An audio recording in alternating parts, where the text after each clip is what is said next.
मान लो मैं ऐसा स्ट्रेट खड़ा आप तो बैठे हैं, तो यहां पे ग्रेविटी क्या करता है, ब्लड है पूरे बॉडी में, उसको नीचे खींचेगा ना, ये तो पता ही है। लेकिन हार्ट ब्लड को ऊपर भेजता है, हार्ट पंप ऊपर कर रहा है, ग्रेविटी नीचे पंप खींच रही है, दोनों के बीच में एक बैलेंस है, तभी हम जिंदा हैं। लेकिन अगर मैं ऐसे खड़ा रहूं 20 मिनट बिना हिले डुले, अभी तो मैं हिल रहा हूं, आ रहा हूं जा रहा हूं इधर, तो धीरे धीरे ग्रेविटी जीतने लगेगी, हार्ट हारने लगेगा, यानी कि धीरे धीरे ब्रेन से ब्लड नीचे की तरफ पूल होने लगेगा, पैरों में ब्लड जाने लगेगा। जब ब्रेन में एक लेवल से कम ब्लड होगा तो क्या होगा, हमें बेहोशी आएगी, अनकॉन्शियसनेस, गिर जाएंगे। बचपन में आपने देखा कि खड़े खड़े असेंबली में कुछ बच्चे गिर जाते हैं, आप में से कुछ लोगों को हुआ होगा ऐसा। हमें लगता है कि बड़ा कमजोर बच्चा है, धूप ज्यादा है, पानी नहीं पिया होगा, XYZ रीजन होगा, ऐसे सोचते हैं।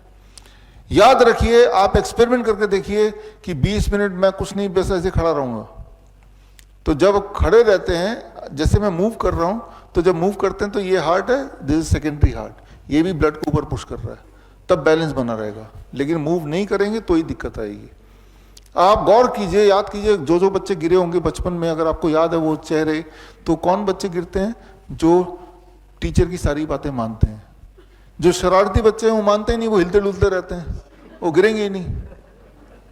आप गौर कीजिए, इंडियन आर्मी में, एयरफोर्स में, पुलिस में भी जब सावधान खड़े होते हैं तो वो तब भी गिरते हैं वो, तो उनको बोला जाता है कि पैरों में, जूते में के अंदर पैरों की उंगलियों को हिलाते रहो, ताकि ब्लड सर्कुलेशन बना रहे। तो यहाँ पे ये जो एक इंपॉर्टेंट बात मैं समझाना चाह रहा हूँ, ग्रेविटी का रोल। तो जब वो बेहोश हो गया, अब होश में कैसे लाना है, बेहोश होने से गिर गया ना वो, तो जैसे ही वो लेटा, अभी देखिए मेरे हार्ट को मेहनत करनी पड़ेगी, ब्लड को यहाँ भेजना पड़ रहा है, जमीन से कितना ऊपर है ना। लेकिन अगर मैं बैठ जाता हूँ तो मेरे हार्ट को थोड़ा कम काम करना पड़ेगा, क्योंकि ग्रेविटी, मेरे हार्ट जमीन से बहुत ज़्यादा दूर नहीं है। आपने गौर किया कि जब भी आप खड़े होते हैं थक जाने के बाद क्या करते हैं, मुझे बैठना है, बैठते रिलीफ मिलता है, हार्ट को काम करना पड़ रहा है। बैठे बैठे थक गए तो क्या बोलते हैं आप, लेटना है। जब आप लेटते हैं तो क्या हुआ, आपका हार्ट, आपका लंग, आपका ब्रेन सारा एक ही लेवल पे है, अब हार्ट को बहुत कम काम करना पड़ेगा, तो सर्कुलेशन रीस्टार्ट हो गई, ब्लड पहुंच गया दोबारा ब्रेन में अप्रोप्रिएट अमाउंट में, वो इंसान होश में आ गया। तो यहां पे मेडिसिन क्या रहा, उसका लेटना मेडिसिन रहा, राइट। वो जो लेटा है ना, वही मेडिसिन है उसका।